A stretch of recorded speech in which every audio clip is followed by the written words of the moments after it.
Ladies and gentlemen, please welcome to the speaker.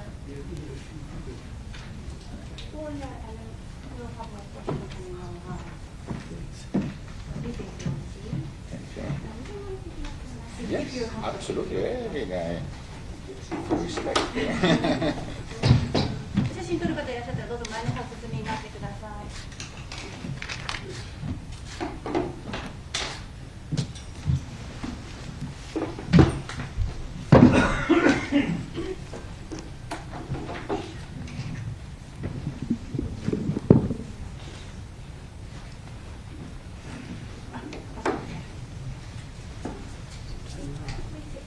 Yes.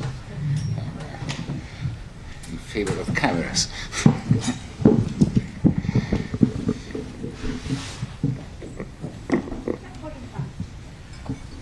Okay. Ladies and gentlemen, welcome to the Foreign Correspondents Club of Japan. My name is Martin Kölling. I'm East Asia correspondent with the German financial daily Handelsblatt, and I'm the moderator of today. And it's my great pleasure to introduce a fellow European, Stefano Sannino. He is Secretary General of the European Union's European External Action Service, which is kind of equivalent maybe to the Foreign Ministry in Japan. Maybe you can correct me on that. And a little bit of defense as well. Okay, maybe this is where the external action comes from. It's a very timely event in my view. The tensions in Europe are rising again now that Germany decided to basically export Leopard tanks to Ukraine. There are more tensions to be expected in Europe. The German foreign minister yesterday said that basically Germany is at war with Russia. Which is a quite controversial remark in Germany. And now, of course, the European Union also is involved in this matter, but also looks increasingly to East Asia and the Indo-Pacific to increase its links to like-minded countries in this region. As far as I understand, Mr. Sannino was here not only to speak with the Japanese Foreign Ministry, but also to talk with representatives from four Asian and Oceanian nations, which are South Korea, Japan, Australia, and New Zealand. And this is a very interesting mix of countries that are talking together with the EU about the situation in the Indo-Pacific. So Mr. Sannino was previously Deputy Secretary General for Economic and Global Issues at the same organization, but originally is a diplomat from Italy, and he was ambassador to Spain and Italian permanent representative to the EU before. Okay, thank you very much for joining us today, and without further ado, I would like to open the floor to your speech, to your introductory remarks. Thank you very much, and if I may also, an official of the European Commission, and I'm also very proud of this double hatting that I have worn for many years. So it's I have a sort of embodying the two souls of the European external projection. Thank you very much for joining me this morning. Thanks for hosting me here. Essentially, I think that you need to see this mission against the background of the new geopolitical landscape that we are all facing. There is more and more a situation where the challenges that the world is facing have become global. If you think that the security of our countries, this is not something that you can isolate and take in isolation. You have to see them in a global perspective. on the one hand, we have seen after the Russian aggression against Ukraine the reinsurgence of the conventional threats, but alongside with this, we are also experiencing many transnational and I would say transcontinental threats when it comes to cyber, when it comes to the instrumentalization of policies, when it comes to the challenges on the space or on the maritime challenges. And the security theater more and more has become one.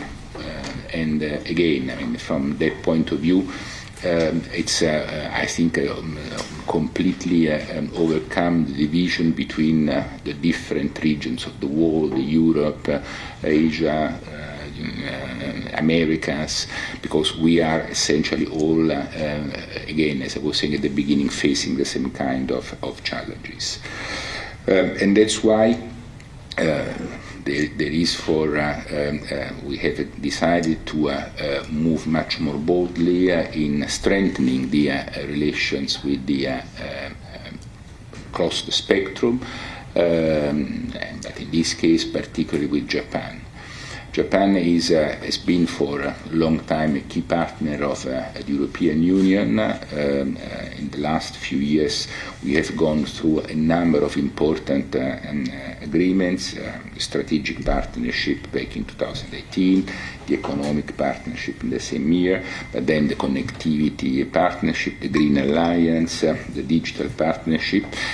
And besides all that, there is also a lot of work that we are doing on the security aspects when it comes to the maritime sector with the work on the critical maritime routes in the Indo-Pacific, the joint naval exercise in the Indo-Pacific, the project to enhance the cooperation in the security sector in Asia with a number of exchanging among experts, the work that we are doing together in the space sector, in disinformation.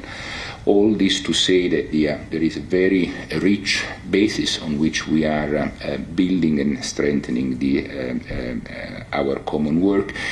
But we want to move, let's say, even further in this cooperation, especially again in this new complex and challenging geopolitical landscape. Japan is holding now the presidency of the G7. It's starting its 2 years term in the UN Security Council. So also from that point of view, it becomes central in the global strategies that we will need to develop. And it is interesting also to see which is the focus on the work in the context of the G7, and I would highlight in particular the issue of economic security, but also the projection towards third countries. There is a part of the bilateral dimension. There is also a very important regional dimension. The European Union has developed a Indo-Pacific strategy last year, and we are now rolling out and implementing this strategy. This is also very much in line with the work of Japan on free and open Indo-Pacific, and there are a lot of common elements from that point of view. And it is also in this context, as it has been mentioned, that we have agreed to have also part of the bilateral consultations, also a first meeting with the colleagues not only of Japan but also of South Korea, Australia and New Zealand, sharing again the same preoccupations for the perspective of the security in this region. Last point that I would like to mention is that we have seen also with great interest the new strategies, the national security strategy, the defense, the national defense strategy, that are projecting Japan very much into even more active external dimension, and that's, I would say, also it's very much in line with the work that we are doing in the European Union, and I would refer in this context to the strategic compass, which is the new security doctrine that we have developed last year, and that we are also rolling out in this period. So a lot of convergence, a lot of common work, and this is true at the governmental level, but I would like to mention also the contacts that I'm having with the representative of civil society, both with the think tank community, the universities, but also with the representatives of civil society dealing with gender issues and LGBTIQ+ issues. So it has been a very rich program. I still have a half day to go, and today they have still a number of meetings, but very fruitful, that are giving the sense of the common sense of purpose that we have with Japan, and on which we want to build the future of our relations. Okay, thank you very much. And before I open the floor to questions, I would like to ask one question myself. Could you expand a little bit more on this meeting with South Korea, Japan, Australia and New Zealand? Is this a new format, or is it just by chance? What are the reasons for the choice of these partners, and do you think that this will become a more permanent fixture in your diplomatic schedule? Want me to answer? Yes. Okay. I would say it's a relatively new format. In the sense that we have not had before in this context. We had bilaterally the European Union with all these countries, very developed partnership, but we wanted to, we thought it would be interesting to, let's say, to check our common agenda, the way we are assessing the challenges that we have in the region and beyond, and how we could work more together to face these challenges. The reason, I would say, it's quite evident. The security of our countries is become much more fragile.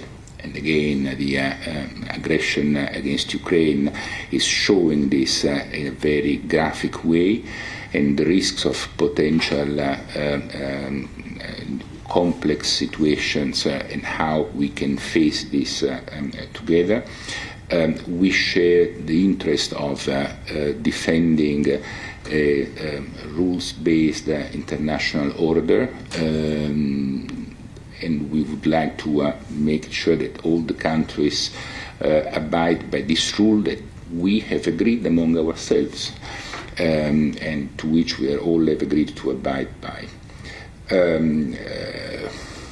We will continue working in this context, in this format. We will try to give even some more substance. We have identified a number of potential areas of cooperation, so we will see if this is developing into a let's say, a substantial architecture that can bring us together in areas of common interest. I'm thinking about digital, I'm thinking about cyber, and about other areas where, as I said, connectivity, where we have common view and common perception of how move our agenda forward. Mm-hmm. So when can we see whether there will be more results?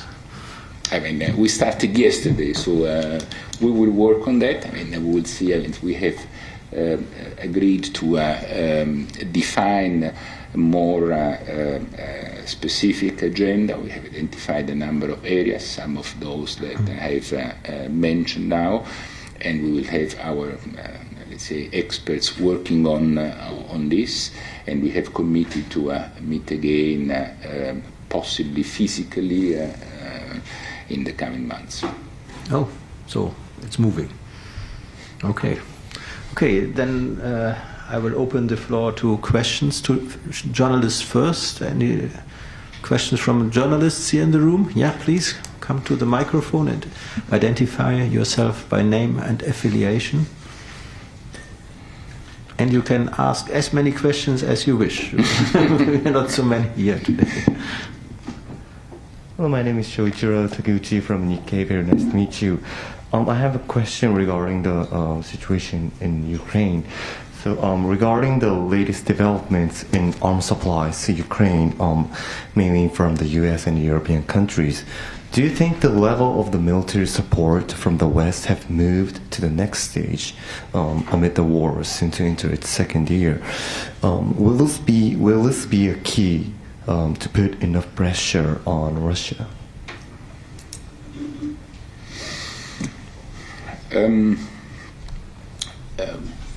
We have had since the very beginning of the war,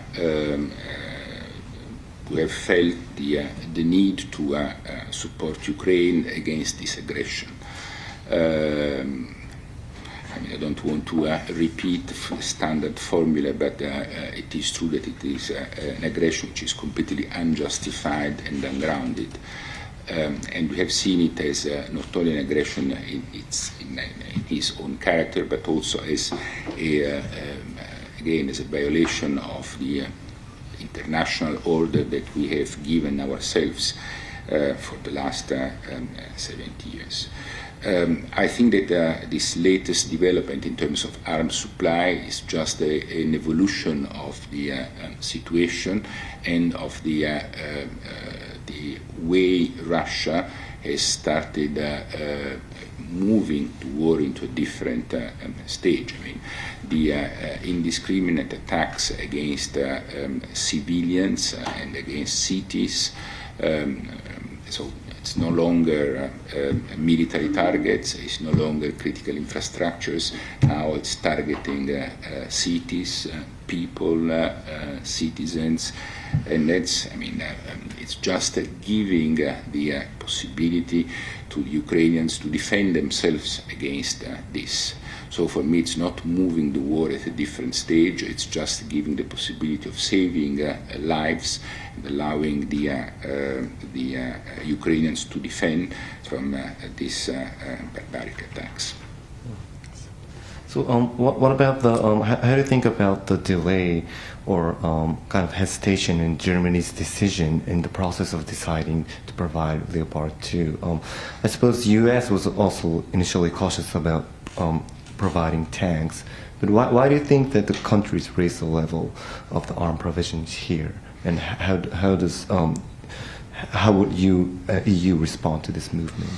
Well, as I was saying, I mean, this is not that we have decided to raise the level. It has been Russia that has decided to move the war into a dimension that is going beyond the purely military targets.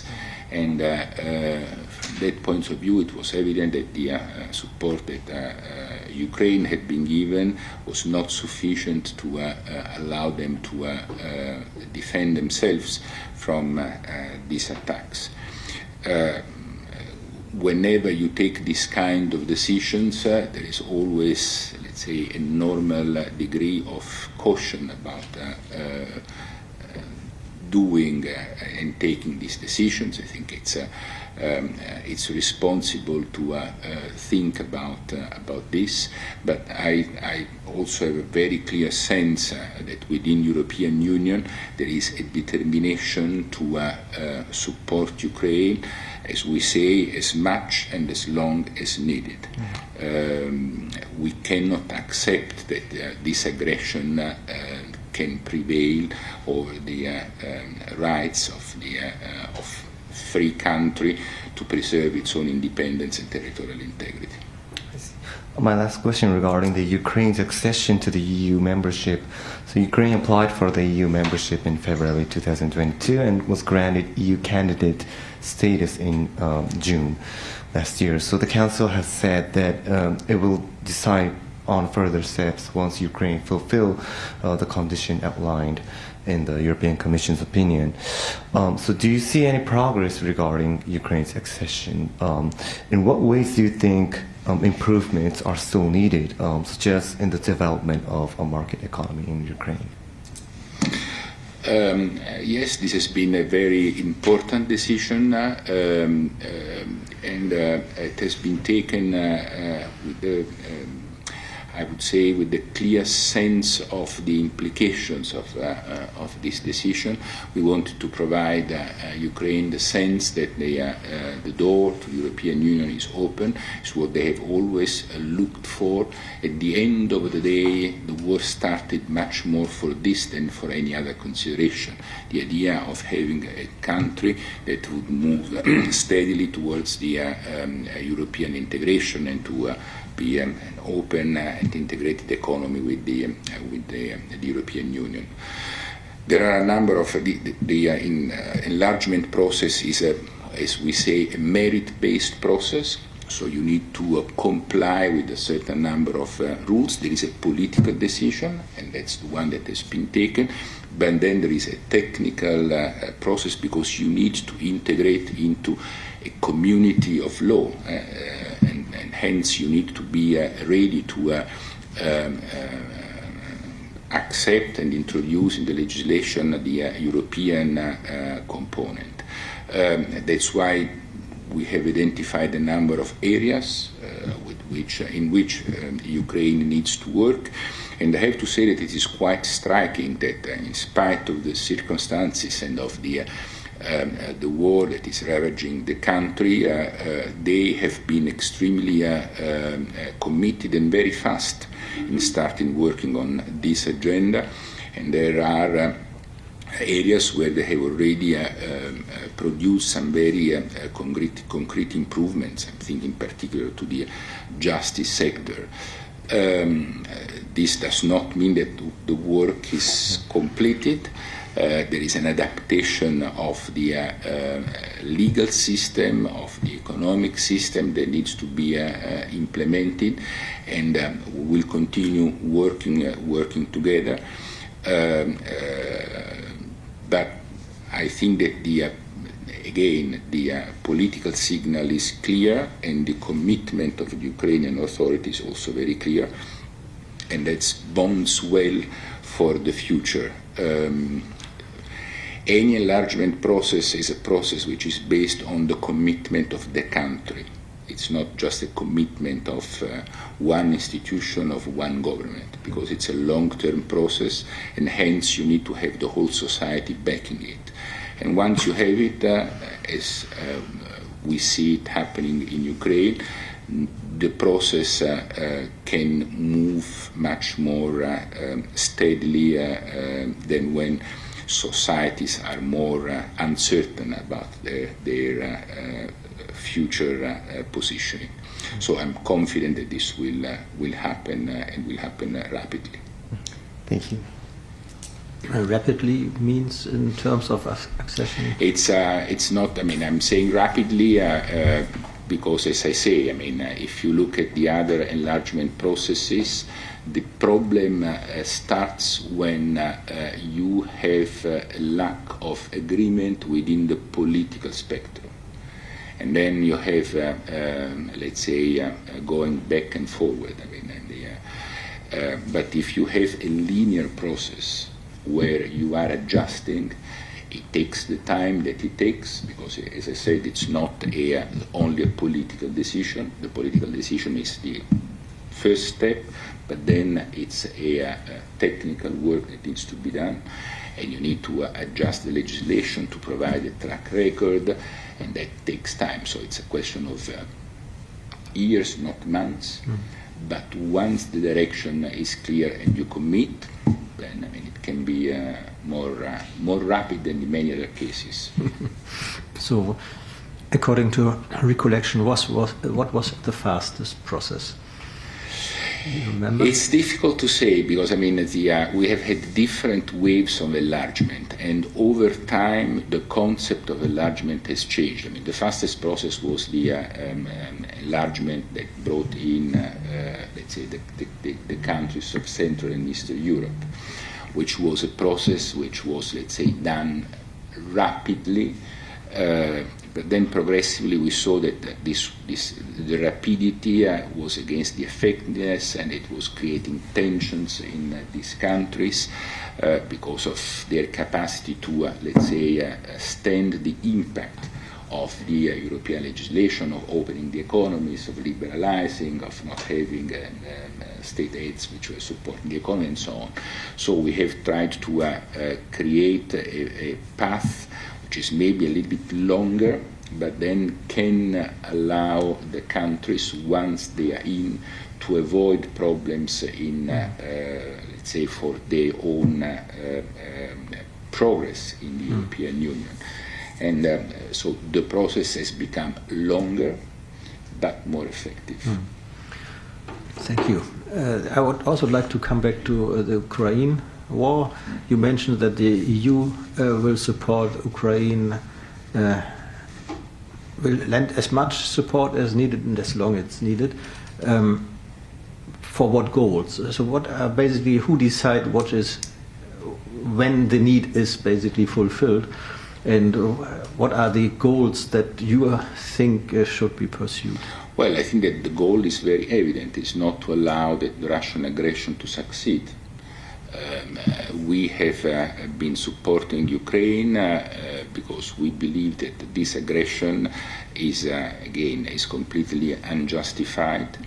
And hence, as long as this aggression lasts, then we will continue supporting Ukraine.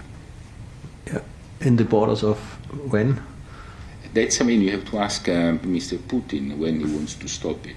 And, but there are always talks about a possible solution by negotiation.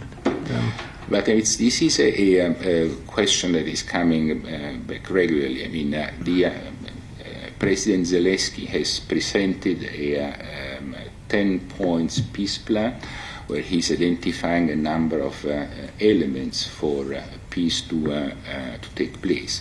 And one of these points, which I think is the basic one, is the withdrawal of the troops from Ukraine and the recognition of Ukraine in its territorial integrity. And that's the basic point. The point is not having a peace which is a capitulation. The problem is having a just and a durable peace which is respecting the rights of a sovereign country. Because otherwise, we are rewarding aggression, and we are opening and giving an example to other countries that could think that they can do whatever they want, because at the end of the day they can along with it, just because they have the strength to do that. So the international community is mobilized to show that aggression does not pay. Good. Another follow-up, just to clarify a few issues you brought up. You mentioned that this is basically the delivery of tanks is an evolution, but isn't it also a new quality? Tank is not necessarily a defensive weapon against drone strikes. They might be used for more offensive actions. So don't you think that this also means a real new stage, not only in EU support, but also from the Russian side, that the Russian side sees this as a new stage? Once again, I'm sorry, but it's the other way around. It looks like that, I would say, now the defender is the attacker and the attacker is the defender. So we are getting things wrong, in the sequence. Putin has moved from a concept of special operation to a concept now of a war against NATO and the West. And he has moved from a concept of having a limited number of troops, limited up to a point, but it's a limited number of troops, to a spatial mobilization, and now essentially is putting the ground of a general mobilization. He's bringing into the picture 300,000 people in a sort of meat grinder. I mean, that's the new reality that we are facing. It's not that I would say it's only drones. I mean, he's bringing on the ground hundreds of thousands of poor young boys and girls that know nothing about the war. And that's the way to defend from this new evolution. Once again, the evolution, it's not the evolution of the war, this is the response to the decision that even he himself had to, in his narrative, to change his initial narrative. So we are not speaking anymore about special operation to free up a country from a Nazi leadership. Now we are speaking about a war with NATO and with the West. Different story. I understand. So another question about Europe. Sorry. I'm here for that. From Anthony Rowley. He quotes a headline that the public opinion in Britain appears to be swinging against Brexit. In the event that Britain were to ask re-entry to the European Union, or at least some closer relationship, what would be the reaction in Brussels? I don't know. I think that I'd say we need to go step by step in this process. I think that what is important at this stage is to solve the issues that we have still open on the table in the different files, especially when it comes to the way we deal with Northern Ireland and the relationship between Northern Ireland and Ireland. So it's and that's where we are focusing a lot our work and our energy.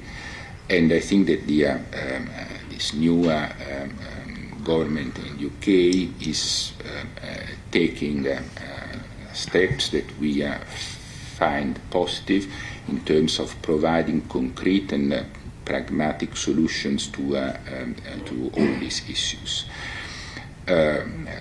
We have seen, and that's I'm saying is in parallel to this work, we have seen that especially during this last year, the cooperation with UK in a number of files has become very relevant, very strong.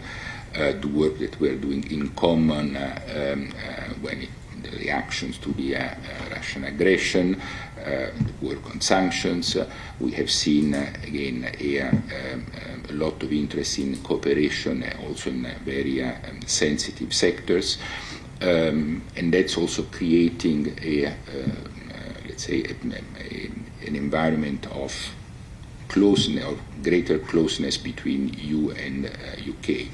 And I think that we need to keep in mind that we share the same set of values, the same principle, very close vision of what to do together. So I would say I will stop there in terms of stock taking of what is happening in between the EU and UK, and then I mean let's see how things are moving in the future. I think it is important to recreate solid links between EU and UK, and then how this is going to be formalized. It's a decision of the UK governments, and we will see. Okay. But it's too early to go into a debate about the re-entering of UK into the European Union, But I think. it's safe to say that the atmosphere of the talks and the relations has improved? It's safe to say this, yes. How much? I think it's moving in the right direction. Okay. Other questions from the floor? Also associate members, maybe? then I have another question because you are in Japan. Mm-hmm. Yeah, I wonder a little bit about the relationship with Japan. Or I don't wonder, but I would like to know basically what the state of the relations is and what do you think the future holds in terms of diplomatic relations, but since you are also partly basically the defense ministry of Europe, it seems, of military relations. Look, I was trying to give in my introductory remarks the sense of the depth and intensity of the relations between EU and Japan. And I think that from all points of view, Japan is a key partner of the European Union, sharing vision regionally and globally. I was mentioning different kind of partnerships in all this. When I speak about connectivity, green, digital, Japan has been the first third country to sign these partnerships and to develop these partnerships. We are working also on the participation of Japan to Horizon Europe and to the research area that we are developing. Which is Horizon Europe? Horizon Europe is the research program of the European Union. We bring together researchers from not only the European Union but also from third countries that are treated exactly in the same way as our own researchers, and we develop research projects together. And it's one of the most successful projects of the European Union. You can ask Ambassador Paquet, who was in charge of this in his previous life incarnation. And he has done a fantastic job to bring this project to new heights. All this to say that there is a very solid ground in all these different areas, the strategic partnership, the economic partnership. So all this is working, and we are rolling out plans to give much more substance to all this. But we are rightly speaking about the other sectors. I think that now. Being from the, in particular from the European Union, I would focus more on the term security rather than defense, because when you speak about defense, you think much more about military aspects. And from that point of view, even if we are developing this dimension, and as I was saying, we are the foreign ministry of the European Union, but we are also the defense ministry of the European Union. Now, the concept of defense security, I think, over time has changed substantially. The conventional dimension has come to the fore significantly with the aggression against Ukraine, and that has taken, let's say, strength again. But in parallel with this, the concept of security is much broader and is covering a number of other sectors.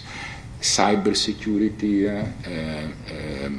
disinformation, manipulation of information, interferences, again, instrumentalization of policies, see what has happened with energy, or what had happened before with Belarus, how was instrumentalized in migration, which bringing us also to the issue of economic security and how to implement the economic security for our countries, the regulation of the space that is now, there is essentially, it's a sort of area which is not really properly regulated, and it's of key importance because of the satellites, the defense of the maritime routes for our trade.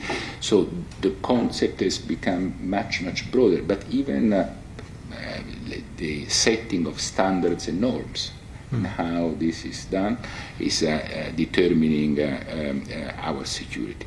So from that point of view, the European Union in all these sectors is a key actor. Again, we are developing also the military dimension. I was mentioning the strategic compass. In the strategic compass, we are working among many things, but just to mention two of them, which I think are particularly illustrative. One, the creation of rapid deployment capabilities in order to intervene in areas of crisis where NATO is not capable, willing, because to intervene. We have already a number of 18 missions and operations around the world, both military and civilians, that are doing this in Africa mainly, but also in the Western Balkans or in the Middle East. And the other component is the capacity to fill the capabilities gap of our military industry. And from that point of view, we are defining which are these gaps, and we have created an instrument, European Defence Fund, to help and support our industry to develop these capacities. But there is also another important instrument that we have given ourselves, which is the European Peace Facility, which has been the instrument through which we have supported the military the supply of military equipment to Ukraine. And it's not that much, I think it's quite relevant. We have now almost 3.7 billion euro mobilized for this purpose. But it's apart the financial support, it's also the political signal that the European Union as a whole has taken responsibility in this process, not leaving only a number of countries doing that. So also from that point of view, I think that we are let's say, an important actor in terms of security and defense, and we want to develop even stronger this dimension with our Japanese friends. Mm-hmm. Is Japan a special partner in this regard? If you look at your other partners you're discussing with, I think of the joint fighter project with your home country Italy and the UK. What does this basically signify, this joint venture project, for the closeness of Japan and European security relations? I think that it's an important project, but it's important, more broadly speaking, the idea of, first of all, of the integration of our systems. I want to mention also the participation in the idea of Japan working more closely with NATO with the tailored partnership program, which I think it's another important component. Again, it's the integration, but I think that beyond that, it's the political assessment that on which all this work is based, political assessment that we share the same concerns. And that we share the feeling that we need to work together in order to face these challenges. Mm. You talked about NATO. We had the former Japanese defense minister Ishibashi Gallo speaking here at the club. I think it was last week. And he mentioned NATO and even thought loudly about a distant possibility of Japan joining NATO. So what is the importance of the current outreach of Japan to NATO? At what stage are we, and what are the possibilities of this connection, of this relationship? It's not for me to speak about NATO. We are working very closely together, but still we are two distinct organizations, so I will leave this to the NATO colleagues. Understand that you will be hosting, Japan will be hosting in the coming days, I think, the Secretary General of NATO, Jens Stoltenberg. But seen from, let's say, a broader perspective, a broader security perspective, all the work that we can do together, including in the NATO context, it's welcome. Mm-hmm. And do you also increase then the day-to-day relations with Japan in defense and security matters? I think the Yumiro wrote something about a hotline or something like this. I mean, I think that this is a little bit misinterpreted. I'm not speaking about the hotline in terms of military terms. I was speaking about the fact that we are increasing our communication with and our contacts with the Japanese friends, and in order to do this, we are also trying to explore the possibility of creating a communication secure line between Brussels and Tokyo, as we have also with other key partners. But it's not, again, hotline. It's physically an instrument to facilitate the contacts. We do it now. When we need to do it, I go to the German to the Japanese embassy in Brussels.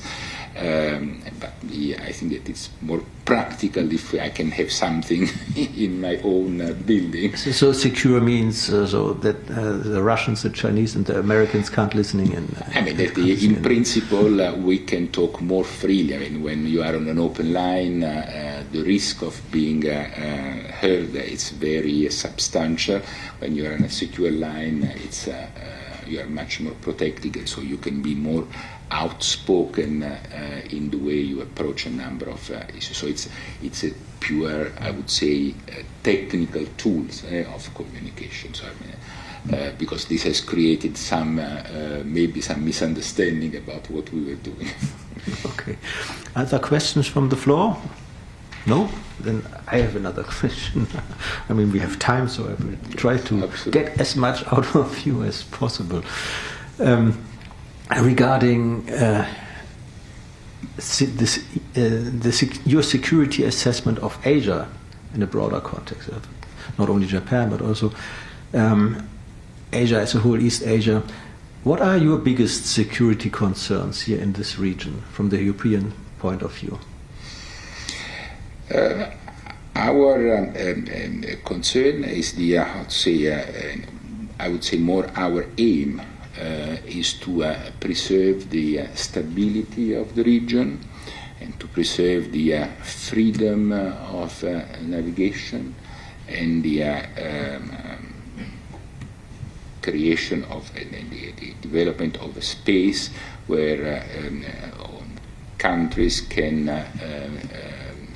work openly and freely among themselves and being connected more with the rest of the world, with the European Union in particular. That's the work that we are doing through our connectivity projects. So I would say more, I would put it more positively in terms of outlook, but the idea, as I said, is the preservation of the stability and of the openness and of the freedom of the region. What role does trade and interregional trade here in Asia play? I think especially of the very life of the very vibrant life of foreign free trade zones here in Asia. Yeah?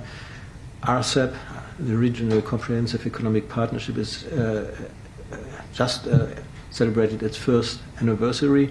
So free trade in Asia is expanding. So what do you think of this development, and how can the EU benefit from these developments? Well, we I'd say the European Union has always been a very strong supporter of trade and free trade, and that's why we are developing a network of free trade agreements with a number of countries around the world, and that includes also Southeast Asia. Singapore, New Zealand, Vietnam, now the negotiations that we are having with Australia. So there is the economic partnership agreement with Japan. So there is a very strong and solid network of agreements.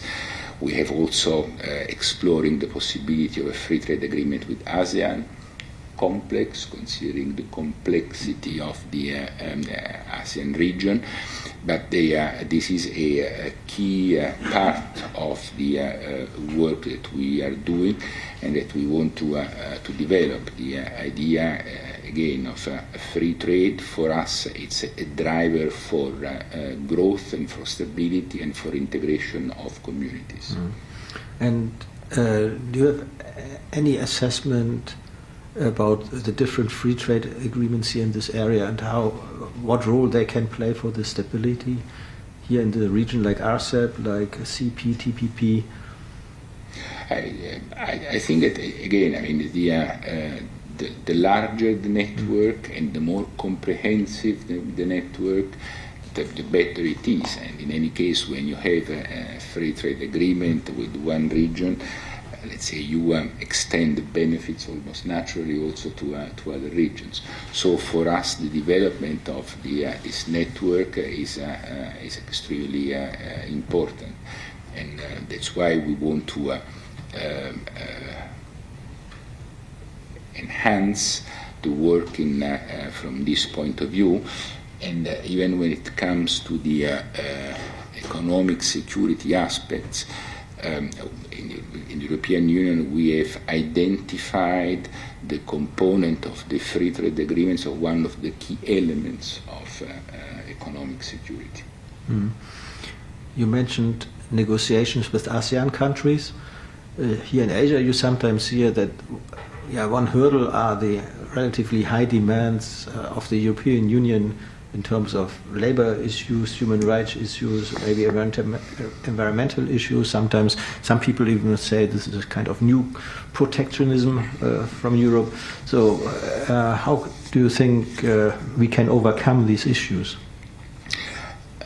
All our work is based on a set of principles. And I think that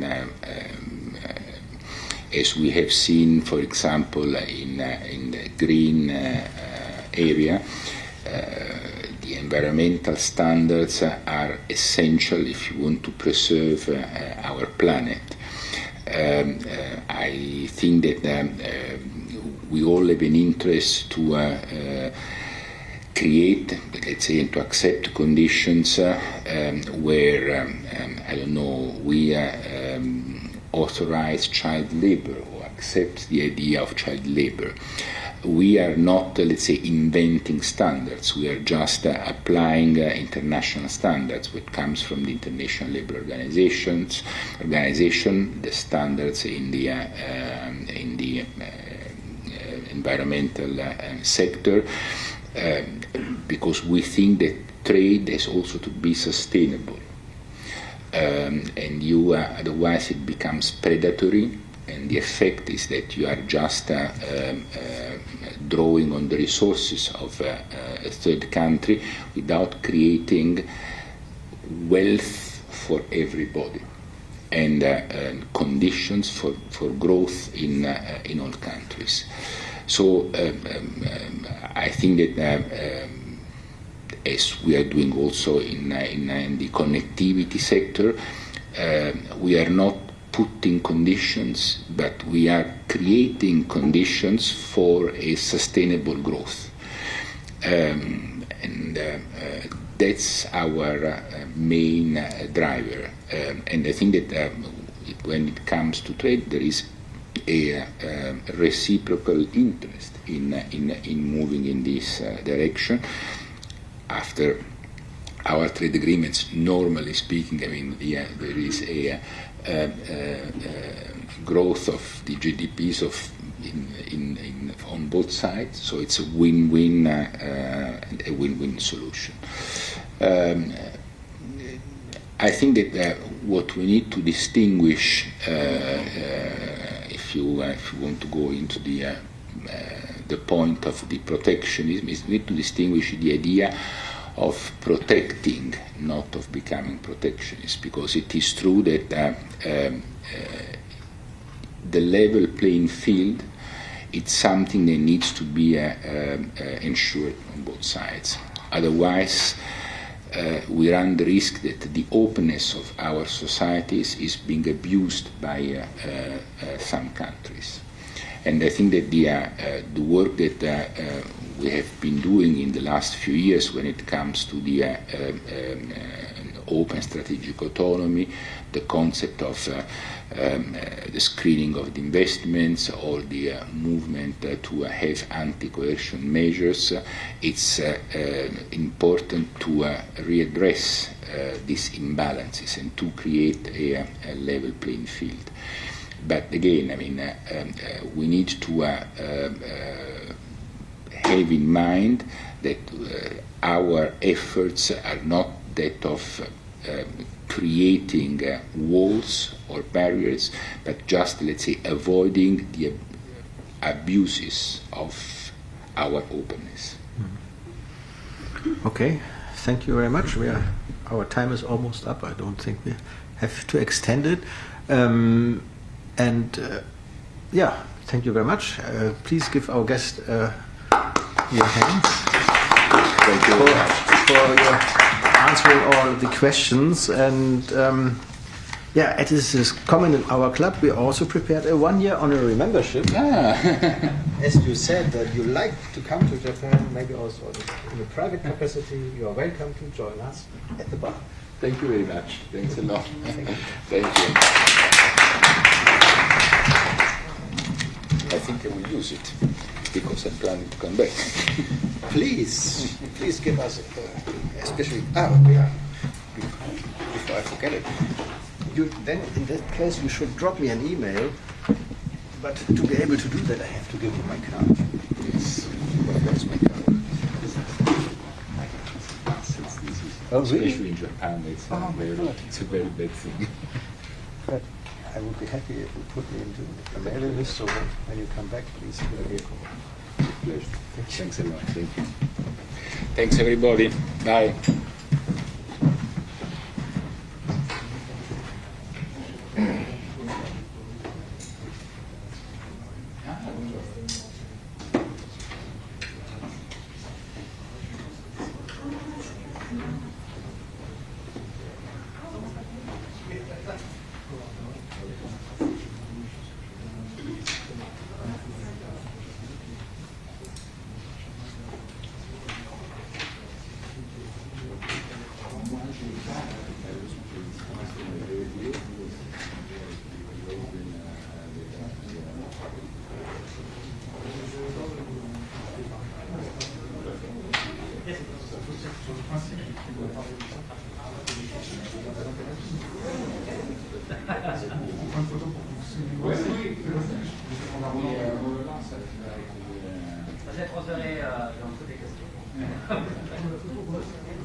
Très bien, merci, bon séjour à Tokyo. Et puis je vais avec